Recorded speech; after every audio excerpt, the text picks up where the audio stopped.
This Zohar Pshat day 215, and before we start, I have to tell you that my mind, I guess, seizes, stops functioning whenever you come to stuff which has to do with mathematics.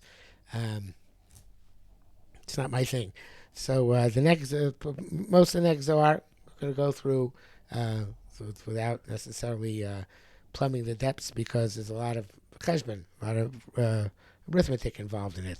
So, but before we get to that part, we are talking about on Chav Daled on the base, and we're up to the ninth line down. Let's start from the eighth line down. Kol midah midah is kare olam. Each every midah is called a world. It's every midah,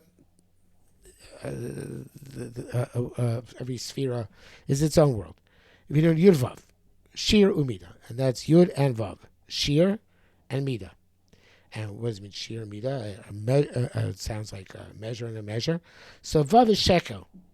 Vav is shekel, and the Sulam translates it as weight, like Mishkal. And Yud is Midah, which Sulam translates as volume.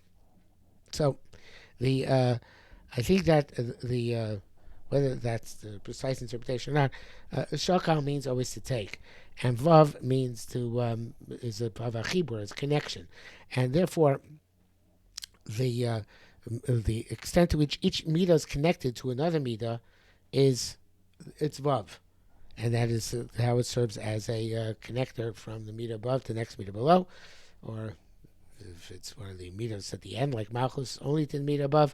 But the point is that everything is connected, and that's the notion of shekel, and takes from others. And I guess perhaps is related to weightiness, because weightiness is related to significance, and significance comes from the interconnection which we have between one thing and another thing.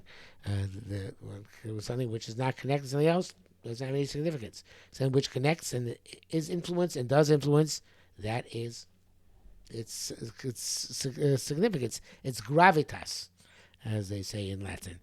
So the Yud is a midah, and Yud is the volume. In other words, the extent to which on its own it expands and takes on its proportions. So there's a vav and Yud in each and every midah, which are its shekel and its midah, its weightiness and its volume. V'shur the midah and the shear of the midah, even though Yud seems to have been a shear, no. The shear of the midah is chamesh amos orach, chamesh amos rochav. The 5 amos height and 5 amos wide, and of course that's measures. Of course,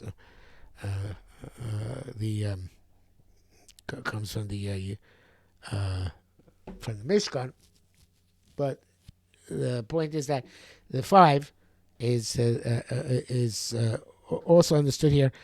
Amos to refer to meos, as we'll see in a minute.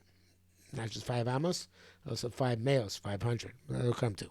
But in any event, so anything which is 5 is perfected because there's the 4 sides and the middle. That means that there's something you take something which is 5 by 5, it's perfected on all sides, so to speak. So and has its inner content to it. That's the middle. You need the middle, surrounded by the 4 sides. And they correspond to the shear of each every rakia, each and every heaven. The Ma'ach Tafkuf Arkei, the Tafkuf Posier, which are 500 by 500. So every midah is manifest in a rakia, in a shamayim by itself, 500 by 500.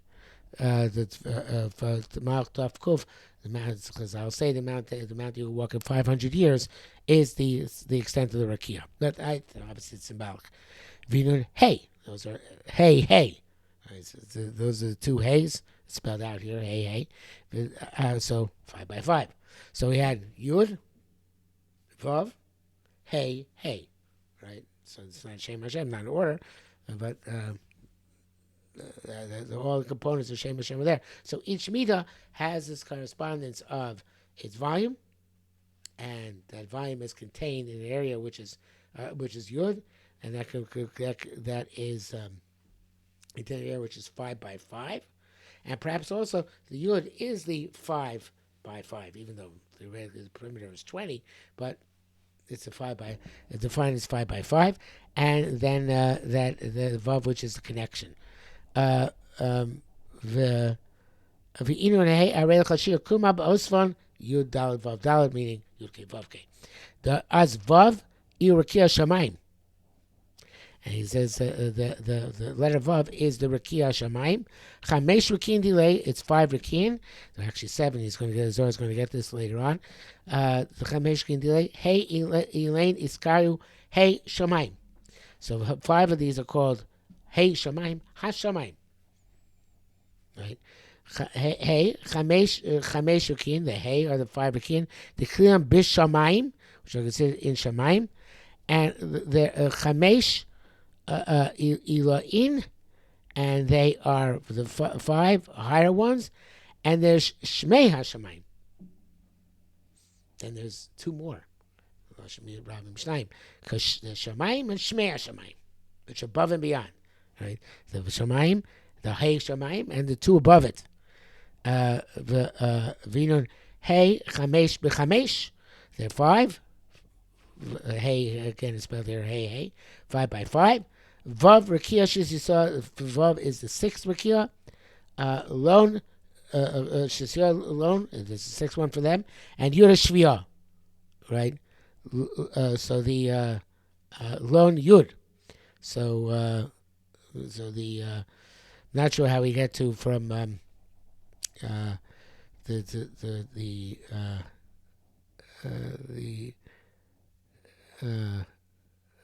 how we parse that sentence.